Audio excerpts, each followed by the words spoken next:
చెప్పాం. మెప్మాది already enquiry చేసాం, నారాయణ గారికి చెప్పాము. అక్కడ కూడా స్టేట్ గవర్నమెంట్ నుంచి కూడా ఎంక్వైరీ చేశారు.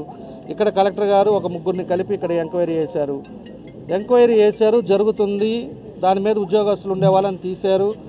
తర్వాత బ్యాంక్ వాళ్ళు ఎవరున్నారు, లేకపోతే 19 నుంచి చేసిన ఎవరెవరు ఉన్నారో వాళ్ళందరూ చేస్తారని చెప్పేసి కూడా క్లియర్గా కూడా నేను మొన్న కూడా చెప్పా.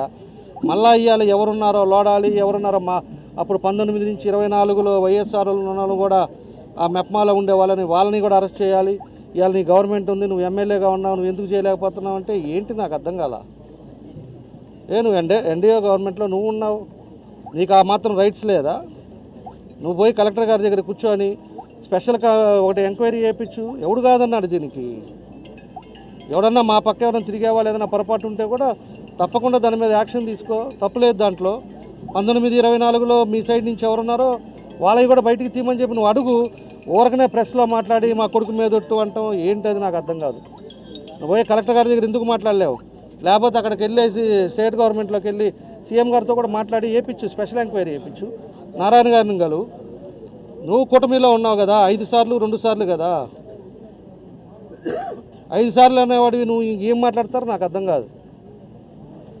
కాబట్టి మెప్మాది మేము క్లియర్గా 2-3 సార్లు చెప్పాం.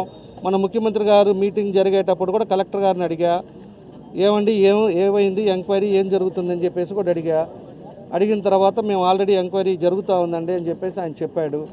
నువ్వు పోయేసి కావాలంటే వచ్చి సరని పోవటం కాదు, నువ్వు వచ్చి ఆయనతో కూర్చొని మాట్లాడు, తప్పులేదు. ఫోన్ చేసి మాట్లాడేది ఏంది? ఫోన్ చేసి మాట్లాడాను, లేకపోతే అక్కడి నుంచి ఉత్తరం పంపించాము, ఇవి కాదు. నీకు చిత్తశుద్ధి ఉంటే నువ్వు నిజంగా ఏదో దాని మీద ఏదో ఆతృతగా ఏం జరిగిపోయిందో తెలుసుకోవాలన్నప్పుడు నువ్వు పోయి కూర్చొని మాట్లాడేసి దాన్ని ఎంక్వైరీ ఫాస్ట్గా వేయించి ఎవరున్నారో పేరు నువ్వు కూడా ఇవ్వి.